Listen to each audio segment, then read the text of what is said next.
নবদ্বীপের মায়াপুরে জন্মগ্রহণ করেন মহাপ্রভু শ্রী চৈতন্যদেব 1486 সালের 18 ফেব্রুয়ারি। তার পিতা জগন্নাথ মিশ্র এবং মাতা শচী দেবী। তাদের ঘরে কোল আলো করে কনিষ্ঠ পুত্র হিসেবে জন্মগ্রহণ করেন চৈতন্যদেব। পূর্ণিমা তিথিতে চন্দ্রগ্রহণের সময় তার জন্ম হওয়ায় এবং নিম গাছের নিচে জন্মের কারণেই তার নাম হয় নিমাই বা গৌরাঙ্গ। শ্রী চৈতন্যদেব ছিলেন শ্রীকৃষ্ণ ও রাধার মিলিত অবতার, যিনি কলিযুগের হরিনাম সংকীর্তনের মাধ্যমে প্রেম ও ভক্তির ধর্ম প্রচারের জন্য আবির্ভূত হয়েছিলেন। তার জন্মের সময় সমগ্র নদিয়াবাসী হরিনাম সংকীর্তনে মেতে উঠেছিল।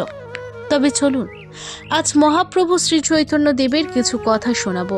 তবে বলবো, ভিডিওটি ভালো লাগলে চ্যানেলটিকে সাবস্ক্রাইব করে পাশে থাকবেন, কমেন্টে লিখবেন হরি বল।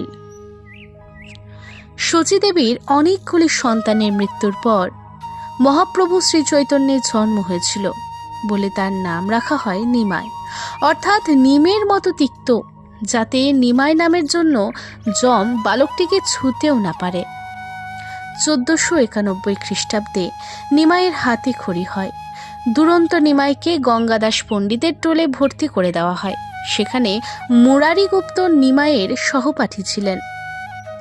তারপর নিমাইয়ের দাদা বিশ্বম্ভর সন্ন্যাস নেন।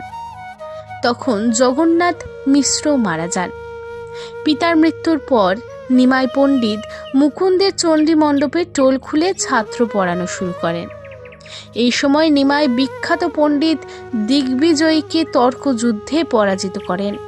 নিমাইয়ের প্রথম শিষ্য হলেন তপন মিশ্র। বল্লভাচার্যের কন্যা লক্ষ্মীপ্রিয়ার সাথে নিমাইয়ের বিবাহ হয় 1501 থেকে 1502 খ্রিস্টাব্দে। পাত্রীটিকে নিমাই বেছেছিলেন। এরপর সংসারে দারিদ্র্যমোচন করতে পিতৃভূমি পূর্ববঙ্গে যান নিমাই। এই সময়ে সর্পাঘাতে লক্ষ্মীপ্রিয়া মারা যান। এই ঘটনায় নিমাই মর্মাহত হন। তবে শচী দেবী চেয়েছিলেন পুনরায় ছেলের বিয়ে দিতে, তাই তিনি সনাতন পণ্ডিতের কন্যা বিষ্ণুপ্রিয়ার সাথে নিমাইয়ের আবার বিবাহ ঠিক করেন এবং এই বিবাহটি 1507 খ্রিস্টাব্দে সম্পন্ন হয়। তবে পিতৃপিণ্ড দিতে গিয়ে ঈশ্বর পুরীর কাছে দশাক্ষর গোপাল মন্ত্রে দীক্ষা নেন নিমাই। তারপরে কাটোয়ার কেশব ভারতীর কাছে সন্ন্যাস নেন এবং গুরু প্রদত্ত নাম শ্রীকৃষ্ণ চৈতন্য বা শ্রী চৈতন্য নাম ধারণ করেন। সন্ন্যাস গ্রহণের পর থেকে তিনি প্রায় 5 বছর দক্ষিণ ভারত, মথুরা, বৃন্দাবন, পশ্চিম ভারতে পরিক্রমণ করেন। পরিব্রাজক জীবনের পর তিনি জীবনের শেষ 18 বছর নীলাচলে স্থায়ীভাবে বাস করেছিলেন। এই পর্বের নামই অন্তপর্ব বা নীলাচল পর্ব। তারপরে দিব্যোন্মাদ অবস্থায় সমুদ্র জলে কৃষ্ণ দেহবর্ণের স্বরূপ ভাবনায় তিনি সমুদ্রের জলে ঝাঁপ দিয়ে সমুদ্রে লীন হয়ে যায় 1533 খ্রিস্টাব্দে। তিনি বলেছিলেন যে আমি সমুদ্রে লীন হচ্ছি তো কি হয়েছে, আমার দেহ মথুরায় থাকবে, আমার দেহ থাকবে বৃন্দাবনে, আমার দেহ থাকবে মায়াপুরে। অর্থাৎ এই দেহর কথা হলো আত্মার কথা, তার ঈশ্বরের কথা।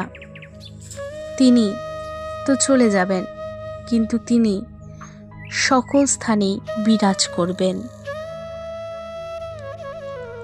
এবং আজও নাকি শোনা যায় মায়াপুর বৃন্দাবনে তিনি নাকি আসেন।